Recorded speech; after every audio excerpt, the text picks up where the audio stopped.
ہر قسم کی حمد و ثنا، تعریف، کبریائی، بڑائی اس اللہ احکم الحاکمین کی ذات گرامی کے لیے ہے، جس خالق و مالک نے انسان کو تخلیق کیا، اس کی تمام ضروریات زندگی مہیا کی، جسمانی اعتبار سے انسان کو زندہ رہنے کے لیے جن چیزوں کی ضرورت تھی، خوراک ہے، ہوا ہے، پانی ہے، اللہ تعالیٰ نے وہ تمام انسان کو عطا کی ہے، اور روح کو زندہ رکھنے کے لیے روحانی اعتبار سے انسان کو جس غذا کی ضرورت تھی، اس غذا کا اللہ نے ڈائریکٹ آسمان سے انتظام فرمایا، سلسلہ نبوت شروع کیا، انبیاء کو اپنے پیغام پہنچانے کے لیے سلسلہ وحی شروع کیا، اور وحی کے ذریعے اللہ تعالیٰ کے پیغام رسولوں تک پہنچتے رہے، اور پھر انبیاء نے اللہ کے پیغام کو امت تک، لوگوں تک پہنچانے کا حق ادا کر دیا، کوئی کمی نہیں چھوڑی، اور پھر اللہ تعالیٰ نے رسول گرامی صلی اللہ علیہ وآلہ وسلم کو جو اصحاب عطا کیے، جو ساتھی اور دوست عطا کیے، وہ بھی بڑے کمال کے تھے کہ جس طرح رسول اللہ صلی اللہ علیہ وسلم کو کسی کام کو ادا کرتے ہوئے دیکھا، آپ کو بولتے ہوئے سنا، اسی طرح ہی اس کو اپنے پاس محفوظ کر لیا، اور پھر اس کو آگے امت تک پہنچا دیا۔ درود و سلام ہو جناب محمد رسول اللہ صلی اللہ علیہ وآلہ وسلم کی ذات اقدس پر، اور اللہ کی رحمتیں ہوں صحابہ کرام پر، تابعین عظام پر، محدثین کرام پر، علماء کرام پر، جو ہر دور میں اپنی زندگیوں کو دین کے لیے جنہوں نے وقف کیے رکھا، اور اللہ کے قرآن اور نبی علیہ السلام کے فرامین کی اشاعت کے لیے انہوں نے کوئی کمی نہیں کی۔ حمد و ثنا کے بعد قرآن مجید فرقان حمید کے دو مقامات سے آپ کے سامنے تلاوت کی ہے۔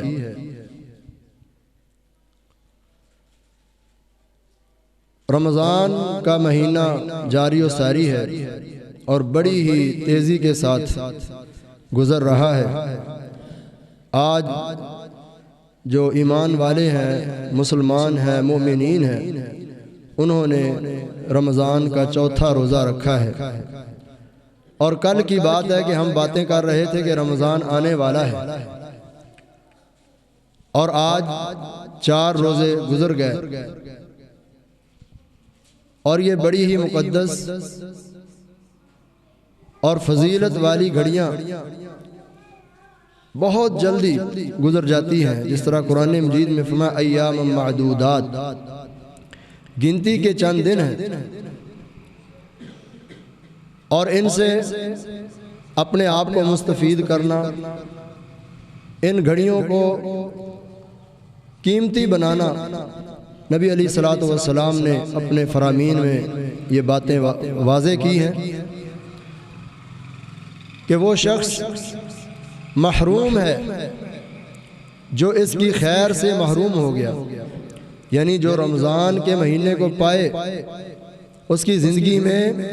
اس کو رمضان کا مہینہ نصیب ہو، اور پھر وہ اس مہینے سے بھرپور طریقے سے فائدہ نہ اٹھا سکے، اس کی مقدس گھڑیوں کی قدر نہ کر سکے، ان لمحات کو قیمتی نہ بنائے، تو وہ شخص محروم ہے۔ اور ایک حدیث میں آپ نے فرمایا کہ وہ شخص جو اپنے آپ کو جہنم سے آزاد نہ کروا لے وہ شخص محروم ہے۔ اور اس مہینے میں ہر دن اور ہر رات اللہ تعالیٰ لوگوں کو، بہت زیادہ لوگوں کو جہنم سے آزاد کرتے ہیں۔ جن کے کھاتے میں جہنم لکھی جا چکی ہوتی ہے، اللہ ان کو اس مہینے کی برکت سے اور اعمال کی برکت سے جہنم سے آزاد کرتے ہیں۔ جس طرح ان گھڑیوں میں، ان دنوں میں نیک اعمال کرنا بڑی فضیلت کا حامل ہے، اسی طرح ان گھڑیوں میں، ان لمحات میں اللہ کی نافرمانی کرنا، اللہ اور اس کے رسول کی نافرمانی والے کام کرنا، ان کی قباحت بہت زیادہ بڑھ جاتی ہے، اس کا نقصان بھی بہت زیادہ ہے۔ جس طرح اگر کوئی شخص برائی کرے، اللہ کی نافرمانی کرے بازار میں، تو وہ کبھی ہے، یعنی وہ بری بات ہے، نقصان ہے۔ لیکن اگر وہ اللہ کی نافرمانی، برائی مسجد میں کرے، کیونکہ مسجد مقدس جگہ ہے، تو اس کی قباحت اور شناعت بڑھ جاتی ہے۔ اسی طرح اللہ تعالیٰ نے یہ رمضان المبارک کا مہینہ مومنین کے لیے ایک نیکیوں کا سیزن اور ایک موقع دیا ہے کہ مومنین اس سیزن میں اللہ کو راضی کر لیں، اللہ کی اطاعت اور فرما برداری والے کام اختیار کر کے اپنے آپ کو جنت کا حقدار بنا لیں اور جہنم سے آزاد کروا لیں۔ اور روزے کے بے شمار مقاصد ہیں کہ تمہیں تقوی آ جائے، تمہارے دلوں کے اندر غریبوں کا احساس پیدا ہو جائے۔ روزے کا اور قرآن کا بڑا ہی گہرا تعلق ہے۔ اسی طرح روزے کا اور صدقہ و خیرات کا بڑا گہرا تعلق ہے۔ رسول اللہ صلی اللہ علیہ وآلہ وسلم رمضان المبارک میں قرآن کی تلاوت بہت زیادہ کرتے، اور اسی طرح حدیث میں ہے کہ بہت زیادہ سخاوت کرتے، بہت زیادہ صدقہ خیرات کرتے، حتیٰ کہ تیز ہوا کی مانند۔ اور فرمایا وَمَا تُقَدِّمُوا لِأَنفُسِكُم مِّن خَيْرٍ تَجِدُوهُ عِندَ اللَّهِ، تم اپنے لیے جو بھی نیکی کرو گے، خیر کا کام کرو گے، بھلائی کا کام کوئی بھی کرو گے، تو اس کو تم اپنے اللہ کے ہاں جا کے پالو گے۔ اپنے لیے جو بھی اچھا کام کرو گے، اللہ کے ہاں وہ تمہارے لیے جمع ہو رہا ہے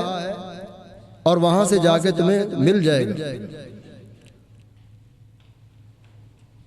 ہوا خیرا و اعظم اجرا، یعنی تمہارے لیے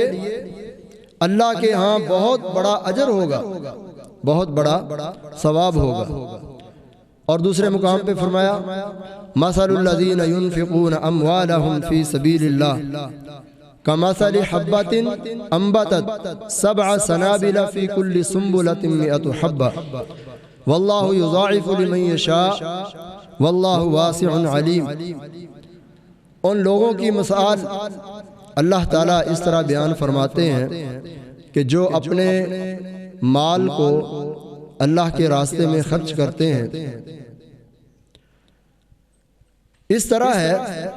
کہ تم نے ایک دانہ زمین میں بویا اور اس ایک دانے سے 7 بالیاں اگی، اور ہر بالی میں 100 دانہ، تو کہاں تک بات جاتی ہے؟ ذمہ دار حضرات اس بات کو سمجھتے ہیں کہ 1 ایکڑ میں 1 من بیج ڈالتے ہیں یا 1.5 من ڈالتے ہیں، تو جب فصل آتی ہے تو 50 من 60 من، آپ اس حساب سے سمجھ لیں، یا چاول کا ایک تنکا ہم لگاتے ہیں، ایک دانہ، اس کا اتنا موٹا بوٹا بن جاتا ہے، اس میں 10-15 جو تنکے ہوتے ہیں اور ہر ایک کے اوپر بالیاں ہوتی ہیں اور 100 سے زیادہ۔ اسی طرح مکئی کا حساب لگائیں، ایک دانہ لگاتے ہیں، اس کے اوپر ایک سٹا لگتا ہے اور اس کے اندر کتنے دانے ہوتے ہیں۔ تو اللہ تعالیٰ تمہاری نیکیوں کو اس طرح بڑھاتا ہے، بلکہ ایک روایت میں ہے کہ اللہ تمہاری نیکیوں کو پرورش کرتا ہے، پالتا ہے۔ جس طرح تم اپنے کسی بچے کو پالتے ہو، اسی طرح اللہ تمہاری نیکیوں کو پالتا ہے۔ اور اللہ تعالیٰ چوتھے سپارے کے شروع میں فرماتے ہیں کہ لن تنالوا البر حتى تنفقوا مما تحبون وما تنفقوا من شيء فإن الله به عليم۔ تم ہرگز نیکی کو نہیں پہنچ سکتے یہاں تک کہ تم اپنا محبوب ترین جو مال ہے وہ اللہ کے راستے میں خرچ کرو، اور جو چیز بھی تم خرچ کرتے ہو اللہ کو اس کا خوب علم ہے، اللہ اس کو خوب جانتا ہے کہ تم نے کیا خرچ کیا ہے اور کس نیت سے خرچ کیا ہے۔ اور فرمایا الذین ينفقون اموالهم باللیل والنہار سرا وعلانیہ فلہم اجرہم عند ربہم ولا خوف علیہم ولا هم يحزنون۔ جو لوگ اپنے مال کو اللہ کی رضا کے لیے، اللہ کو خوش کرنے کے لیے اللہ کے راستے میں خرچ کرتے ہیں، دن ہو یا رات، خفیہ اور اعلانیہ، جیسے بھی ضرورت ہو وہ ویسے ہی اپنا مال اللہ کے راستے میں خرچ کرتے ہیں، تو ان کے لیے فرمایا کہ بہت بڑا اجر ہے۔ فَلَهُمْ أَجْرُهُمْ عِنْدَ رَبِّهِمْ، ان کے رب کے پاس بہت بڑا اجر ہے۔ اور قیامت کا دن ہوگا، ان کے اوپر نہ کوئی خوف ہوگا نہ غم ہوگا۔ قرآن مجید فرقان حمید کی جب یہ آیت نازل ہوئی لن تنالوا البر حتى تنفقوا مما تحبون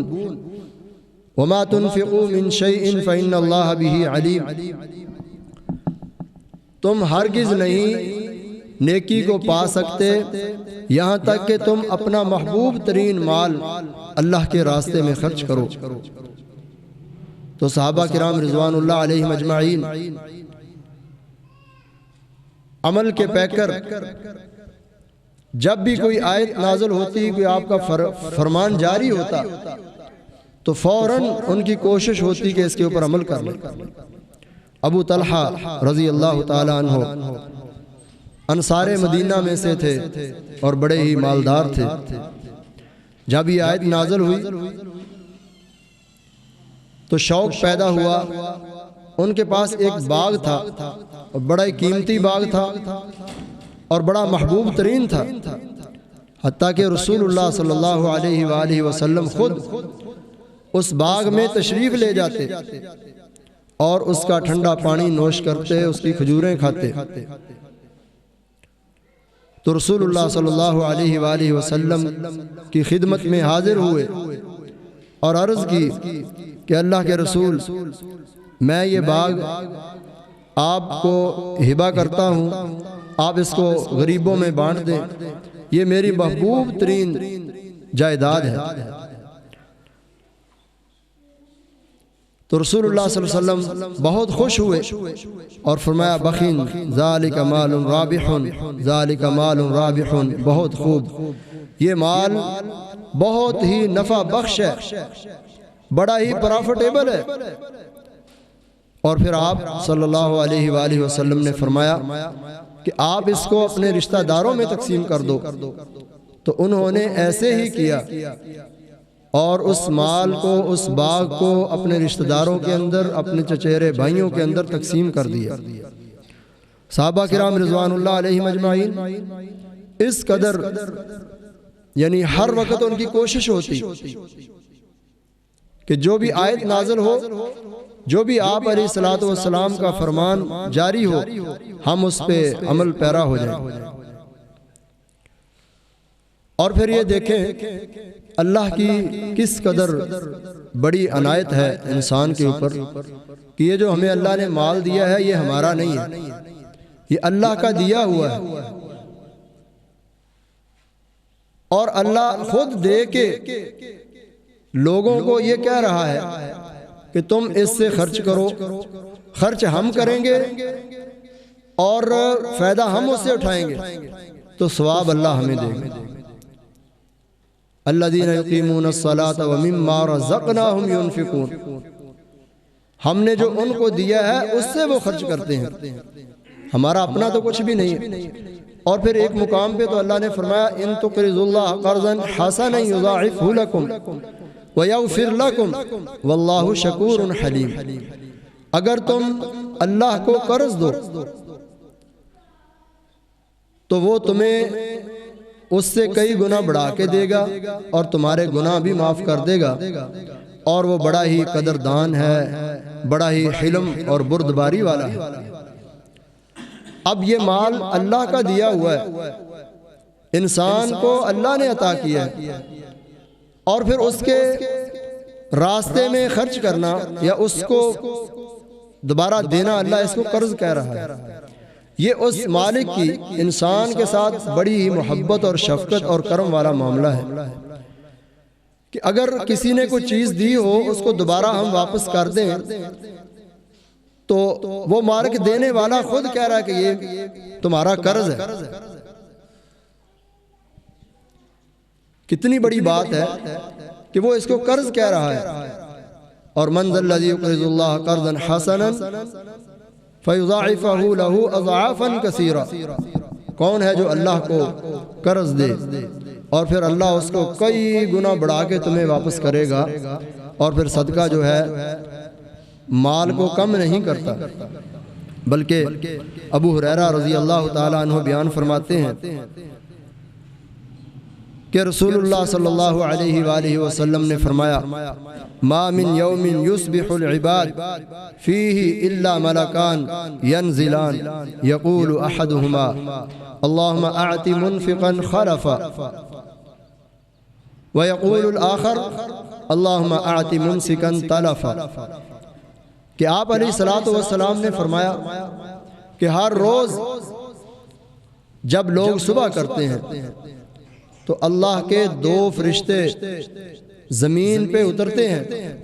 اور وہ اعلان اور منادی کرتے ہیں کہ اے اللہ،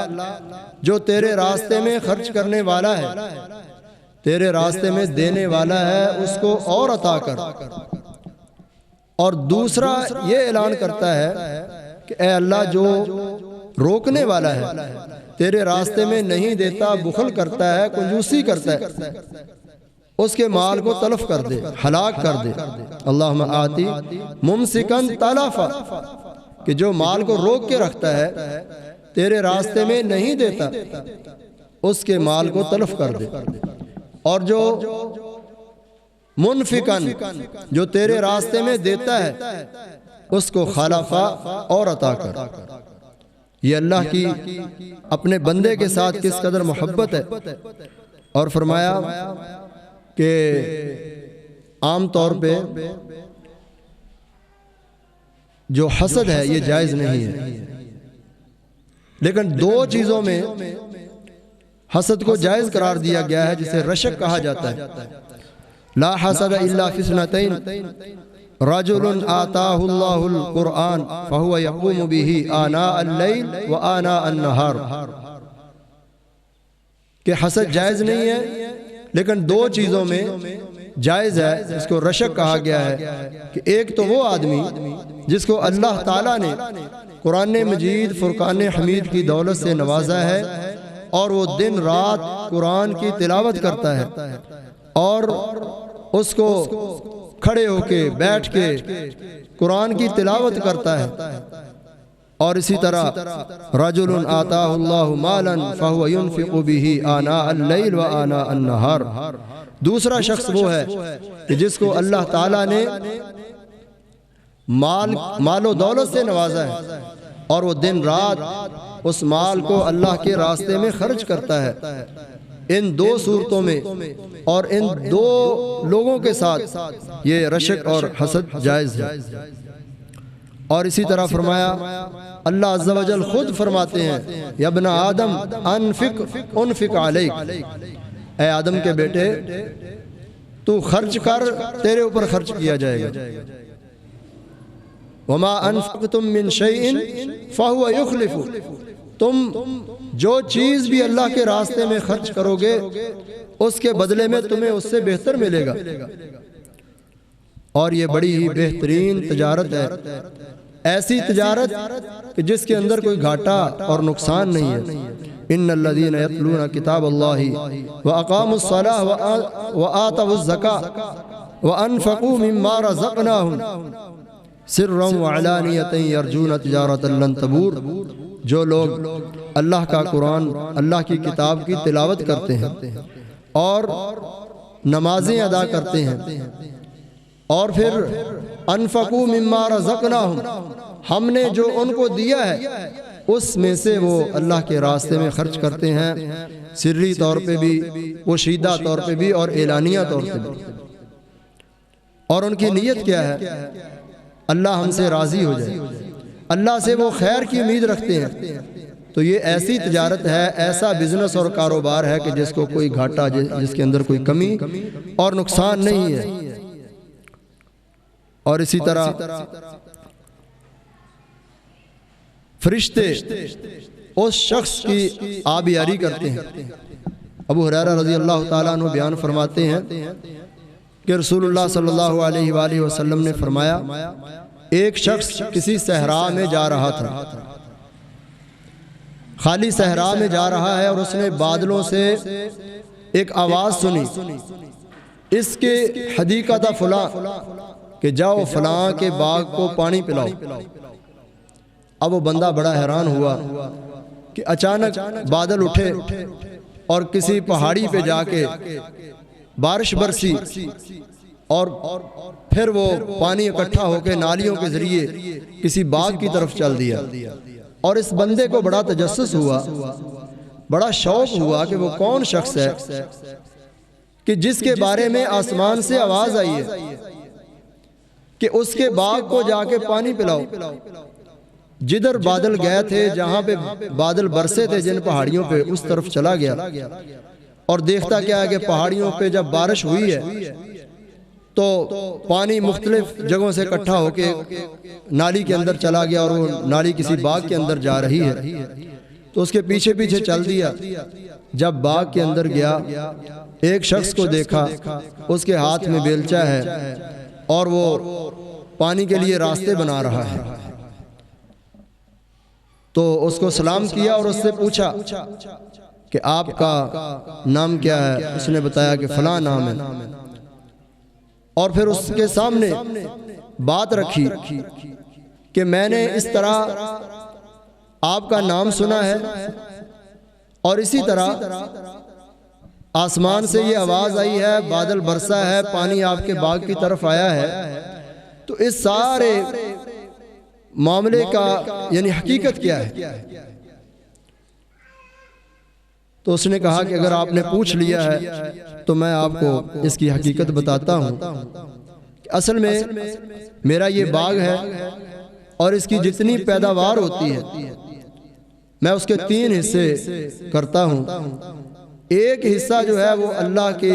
راستے میں خرچ کر دیتا ہوں، غرباء و مساکین ہیں، ضرورت مند لوگ ہیں، ان کو دے دیتا ہوں، اور دوسرا حصہ جو ہے وہ اپنے اہل و عیال کے لیے، اپنی ضروریات کے لیے رکھتا ہوں، اور تیسرا حصہ جو ہے وہ دوبارہ پھر اس باغ کے اوپر خرچ کر دیتا ہوں۔ بس میرا یہی عمل ہے۔ اس واقعہ سے ہمیں یہ بات معلوم ہوئی کہ جب ہم اللہ کے لیے، اللہ کے راستے میں دیں گے، اللہ ہمیں اور دے گا، اور اس میں خیر اور برکات سے نوازے گا۔ اور فرمایا کہ جب ان لوگوں سے کہا گیا کہ اللہ کے راستے میں خرچ کرو تو انہوں نے بخل کا مظاہرہ کیا. ہا انتم ہؤلاء تدعون لتنفقوا فی سبیل اللہ فمنکم من یبخل ومن یبخل فانما یبخل عن نفسہ واللہ الغنی وانتم الفقراء. تم وہی لوگ ہو نا کہ جن کو اللہ نے حکم دیا تھا کہ تم اللہ کے راستے میں خرچ کرو تو تم لوگوں نے بخل کیا، اور یہ بخل تمہارے اپنے لیے ہی نقصان دہ ہے. واللہ الغنی وانتم الفقراء، اللہ بے پرواہ ہے، غنی ہے، اس کو کسی کی ضرورت نہیں ہے، اور تم فقیر ہو. اور اگر تم اللہ کے حکموں سے اعراض کرو گے، منہ موڑو گے اور اللہ کے ناراضگی والے کام کرو گے، یستبدل قوما غیرکم، اللہ تمہاری جگہ پہ اور لوگوں کو لے آئے گا. تو قرآن مجید میں صدقہ اور اسی طرح اللہ کے راستے میں خرچ کرنے کی بہت زیادہ اہمیت بیان ہوئی ہے. اور اسی طرح صدقہ جو زکوٰۃ ہے یہ انسانوں کے اوپر ان کے مال میں اللہ نے فرض کی ہے، بلکہ یہ ارکان اسلام میں سے ہے. بنی الاسلام علی خمس شہادت اللہ الہ الا اللہ وان محمد رسول اللہ واقام الصلاۃ وایتاء الزکاۃ وحج البیت وصوم رمضان، کہ اسلام کے 5 اہم اور بنیادی رکن ہیں. جب بندہ کلمہ پڑھ لیتا ہے، اسلام کی حدود میں داخل ہو جاتا ہے، پھر اس کے اوپر نماز فرض ہے. کسی حالت میں بھی نماز جو ہے وہ معاف نہیں ہے. اور پھر اسی طرح نماز کا جہاں پہ بھی حکم آیا قرآن مجید میں، اس کے ساتھ زکوٰۃ کا حکم. اور قرآن مجید میں زکوٰۃ کے لیے بھی صدقہ کا لفظ بولا گیا ہے. خذ من اموالہم صدقۃ تطہرہم وتزکیہم بہا وصلی علیہم ان صلاتک سکن لہم، کہ اے نبی، اے رسول، آپ ان کے مالوں سے زکوٰۃ وصول کیجئے اور ان کا تزکیہ کیجئے. اور زکوٰۃ کا معنی ہی پاک کرنا اور اس طرح بڑھنا اور اس میں خیر و برکت پیدا کرنا. اور زکی کا معنی ہوتا ہے پاک کرنا، انسان کو حرص سے، ہوس سے، لالچ سے پاک کرنا. کیونکہ لالچ اور حرص کی وجہ سے انسان اپنے مال کی زکوٰۃ نہیں دیتا، اللہ کے راستے میں خرچ نہیں کرتا کہ میں اللہ کے راستے میں دوں گا میرا مال کم ہو جائے گا. یہ حرص ہوتی ہے نا، اس حرص سے انسان کو پاک کرنا ہے. اور پھر جب اس کا جو اللہ نے مقرر کیا حصہ وہ انسان ادا کر دیتا ہے تو اس کا مال بھی پاک ہو جاتا ہے، اس کے لیے حلال ہو جاتا ہے. اور نبی علیہ الصلوۃ والسلام کو اللہ نے حکم دیا ان کے مالوں سے صدقہ یعنی زکوٰۃ لیجئے اور پھر ان کو پاک کیجئے، ان کے مالوں کو بھی اور ان کی جانوں کو بھی. ان صلاۃ، اور پھر ان کے لیے دعا کیجئے، وصلی علیہم ان صلاتک سکن لہم، اور آپ کی جو دعا ہے ان کے لیے سکون اور اطمینان کا باعث ہے. آج بھی ہم رسول اللہ صلی اللہ علیہ وسلم کی دعا وصول کر سکتے ہیں ان احکام کے اوپر عمل پیرا ہو کر. اور اسلام نے کلمہ کے بعد جس طرح نماز فرض ہے، اس کے بعد اگر کوئی صاحب حیثیت ہے تو حج وہ کرے گا. اگر کسی کے پاس اتنا مال ہے تو وہ حج کے لیے جائے گا. اگر کسی کے پاس اتنا مال ہے تو وہ زکوٰۃ ادا کرے گا. اگر کسی کے پاس مالی جسمانی طاقت ہے تو وہ روزہ رکھے گا. لیکن نماز جو ہے وہ کسی حالت میں معاف نہیں ہے. اور اسی طرح زکوٰۃ کے لیے پھر نصاب مقرر کر دیا کہ کسی کے پاس اگر 7.5 تولے سونا ہے یعنی 85 گرام سونا ہے تو اس کی مالیت کا وہ حساب لگا کے 2.5% وہ اللہ کے راستے میں دے گا. اور اسی طرح کسی کے پاس چاندی ہے 52.5 تولے 595 گرام تو وہ اس کی مالیت کا حساب لگا کے اللہ کے راستے میں وہ زکوٰۃ ادا کرے گا۔ اور یہ زکوٰۃ جو ہے غرباء اور مساکین کا حق ہے۔ اگر کوئی شخص یہ حق ادا نہیں کرتا تو وہ غرباء و مساکین کی حق تلفی بھی کر رہا ہے اور اللہ کے جو فرمان ہیں ان کی بھی وہ نافرمانی کر رہا ہے۔ اور پھر اس کے لیے رسول اللہ صلی اللہ علیہ وسلم نے بڑی سخت وعیدیں بیان فرمائی ہیں، اور قرآن مجید فرقان حمید میں اللہ نے فرمایا والذین یکنزون الذهب والفضة ولا ينفقونها في سبيل الله فبشرهم بعذاب أليم يوم يحمى عليها في نار جهنم فتقوى بها جباههم وجنوبهم وظهورهم هذا ما كنزتم لأنفسكم فذوقوا ما كنتم تكنزون۔ وہ لوگ جن کو اللہ نے سونے چاندی کے خزانے عطا کیے اور وہ اس سے خرچ نہیں کرتے، جو اس میں اللہ نے غرباء و مساکین کا حق رکھا ہے وہ حق ادا نہیں کرتے، ان کو عذاب علیم کی خوشخبری دیجیے۔ اور پھر یہی جو خزانے ہیں قیامت کے دن وہ انسان کے جسم کو ان خزانوں سے داغا جائے گا، اس کی پشت کو، اس کی کمر کو، ان کے جسم کو اس یعنی ان خزانوں سے جو سونے چاندی کے یوم یحمى علیہا فی نار جہنم فتقوى بها جباہهم وجنوبهم وظہورهم، ان کی سائیڈوں کو، ان کی پیشانیوں کو، ان کی پشتوں کو، ان کی کمر کو اس مال سے داغا جائے گا، اور فرمایا کہا جائے گا کہ یہ تمہارے خزانے ہیں جن کو تم جمع کر کر کے رکھتے تھے، آج یہ تمہارے لیے وبال بنے۔ بلکہ ایک روایت میں ہے کہ یہ جو خزانے ہیں یہ گنجے سانپ کی شکل میں انسان کے پاس آئیں گے اور اس کو ڈسیں گے اور اس کو تکلیف پہنچائیں گے، اور ساتھ یہ کہیں گے انا کنزو کا و مالو کا، میں تیرا وہی جو مال ہوں جو تو جمع کر کر کے رکھتا تھا، اور وہی جو خزانے ہوں جو تو ان خزانوں کو اپنے پاس جمع کر کے رکھتا تھا، اور غریبوں کو حق ان کا جو اللہ نے فرض کیا تھا وہ ادا نہیں کرتا تھا۔ اور اس زکوٰۃ کو ادا کرنے کے بے شمار فوائد ہیں۔ جب ہم زکوٰۃ ادا کریں گے تو جو غریب لوگ ہیں ان کے اندر سے احساس کمتری ختم ہوگی، اور یہ مال کی تقسیم اللہ کا فیصلہ ہے۔ اللہ نے کسی کو زیادہ دیا ہے، کسی کو کم دیا ہے، اور جن لوگوں کو زیادہ دیا ہے ان کو اللہ نے حکم دیا ہے کہ وہ اللہ کے راستے میں خرچ کریں اور غرباء و مساکین کو عطا کریں، اور جن کو کم دیا ہے ان کو اللہ نے حکم دیا کہ سوال سے بچیں، صبر و شکر کا مظاہرہ کریں۔ اور جو دینے والا ہے، مالدار آدمی ہے، وہ اپنے مال کو غریبوں کو دے کے اللہ کا شکر ادا کرے، اور جو غریب ہے وہ صبر و تحمل کر کے وہ اللہ کا شکر ادا کرے۔ اس طرح دونوں لوگ اللہ سے اجر کے مستحق ہوں گے۔ اور اگر امراء لوگ اپنے مالوں کی زکوٰۃ نہیں نکالیں گے، اپنے مالوں کی زکوٰۃ غریبوں کو نہیں دیں گے، غریبوں کے اندر احساس کمتری آئے گی، اور پھر لوٹ کھسوٹ کا بازار گرم ہوگا، وہ غصے میں آ کے امیروں کا مال لوٹیں گے اور معاشرے میں بدامنی پیدا ہوگی۔ اور زکوٰۃ کے بے شمار فوائد کہ جو مال ہے چند ہاتھوں میں نہ رہ جائے، بلکہ اس مال سے غرباء اور مساکین بھی فائدہ اٹھائیں، اور پھر اس کو خرچ کرنے کے بے شمار جگہیں ہیں کہ تم اللہ کے گھروں کے اوپر اپنا مال خرچ کرو، اور اسی طرح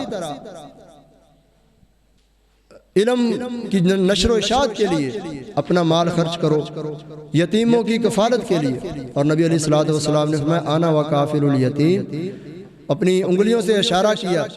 کہ میں اور یتیم کی کفالت کرنے والا کا ہاکذا، یعنی ان دو انگلیوں کی طرح ہوں گے جنت کے اندر۔ اور اس طرح وَيُطْعِمُونَ الطَّعَامَ عَلَى حُبِّهِ مِسْكِينًا وَيَتِيمًا وَأَسِيرًا، کہ اپنے مالوں سے خرچ کرو، اور اسی طرح اس کی محبت میں یتیموں کو، قیدیوں کو، اور اس طرح جو مسکین قسم کے لوگ ہیں ان کو اپنا مال عطا کرو۔ اور اسی طرح علم کی نشر و اشاعت۔ نبی علیہ الصلوۃ والسلام نے فرمایا اذا مات الانسان انقطع عنه عمله الا من ثلاث صدقة جاریہ او علم ينتفع به او ولد صالح يدعو له، کہ جب بندہ مر جاتا ہے اس کے سارے اعمال منقطع ہو جاتے ہیں، اس کے اعمال ختم ہو جاتے ہیں، اب وہ کوئی نفل نوافل نہیں پڑھ سکتا، صدقہ خیرات نہیں کر سکتا کیونکہ وہ فوت ہو گیا۔ لیکن تین چیزیں ایسی ہیں وہ صدقہ جاریہ کے طور پہ جاری رہتی ہیں۔ ایک تو نیک اولاد ہے، اس نے اپنی اولاد کی اچھی تربیت کر دی، وہ اولاد اس کے لیے صدقہ جاریہ ہے، وہ اچھے اعمال کرے گی، اس کو فائدہ پہنچے گا۔ اور اسی طرح علم نافع، کسی کو علم پڑھا دیا، علم کی بات کسی کو سکھا دی،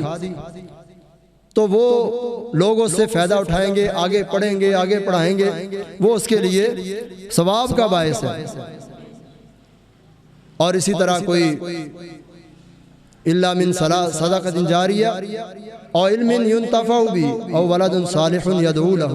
اور نیک اولاد جو ہے یہ بھی اس کے لیے صدقہ جاریہ ہوگی۔